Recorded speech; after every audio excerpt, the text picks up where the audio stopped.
नमस्कार, मी मानसी श्रीकृष्ण सावंत, शाळा विद्या मंदिर कुजबे। आज आपण इयत्ता 6वीतील गणितमधील अपूर्णांकावरील क्रिया या घटकातील पूर्णांकयुक्त अपूर्णांकांची बेरीज कशी करावी हे शिकणार आहोत। तर या ठिकाणी मी अपूर्णांक घेतलेले आहे 3.1/5 अधिक 2.1/3। आता या पूर्णांकयुक्त अपूर्णांकाचं अंशाधिक अपूर्णांकात रूपांतर कसं करायचं हे आपण शिकलेलो आहे। त्यामुळे आपण याचं डायरेक्ट रूपांतर करून या ठिकाणी लिहिणार आहोत।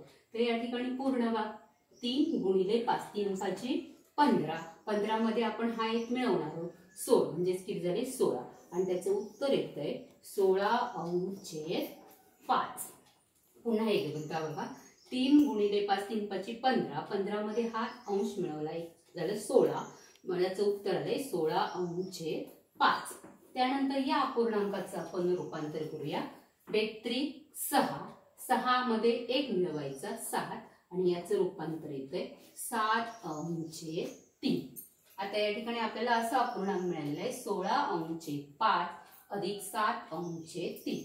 परंतु आपण मागे बघितलं की समज हा या ठिकाणी छेद जे आहेत ते भिन्न आहेत। पहिल्या अपूर्णांकाचा छेद आहे 5, दुसऱ्या अपूर्णांकाचा छेद आहे 3, त्यामुळे आपण याची सरळ बेरीज करू शकत नाही। मग आता भिन्न छेद जर असतील तर आपण त्याचं पहिल्यांदा आपल्याला समछेद अपूर्णांकात रूपांतर करून घेऊ।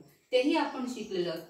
तर समछेद अपूर्णांकात रूपांतर करताना आपण काय करतोय तर तिरकस गुणाकार 16 गुणिले 3 या ठिकाणी पहिल्यांदा आपण करणार आहोत 16 गुणिले 3 आणि छेद 5 गुणिले 3 मध्ये पुन्हा अधिक। तसं आता या ठिकाणी असा तिरकस गुणाकार 7 गुणिले 5 छेद 5 गुणिले 3 किंवा 3 गुणिले 5 केलं तरी चालते।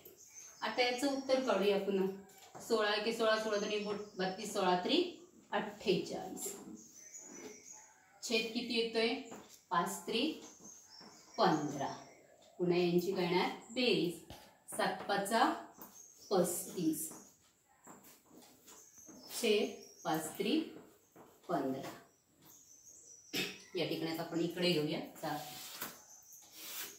तर या दोघांची आपल्याला काय करावी लागणार आहे 48 अधिक 35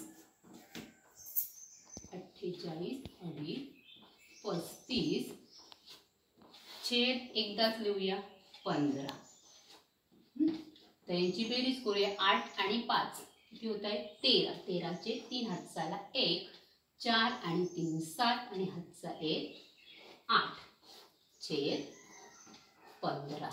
या अपूर्णांकाचं उत्तर किती आलंय सांगा 83/15। पुन्हा याचं आपण अंशाधिक पूर्णांकयुक्त अपूर्णांकामध्ये सुद्धा रूपांतर करू शकतो। तर कितीचा भाग लागू शकतो 15 × 1 15 15 2 30 15 3 45 15 4 60 15 5 75 आणि 15 7 90 म्हणजे पुढे जाते म्हणजे 15 5 75 म्हणजे 5 झाले आणि 83 तून 75 गेले राहिले किती 8 म्हणून इथे आपण लिहिणार आहोत 8 आणि कितीने भागले 15। म्हणजे अशा प्रकारे याचं पूर्णांकयुक्त अपूर्णांकामध्ये उत्तर येते 5.8/15। मग अशा प्रकारची उदाहरणे तुमच्या पुस्तकामध्ये त्यांचा तुम्ही वहीमध्ये सराव करायचा आहे। धन्यवाद।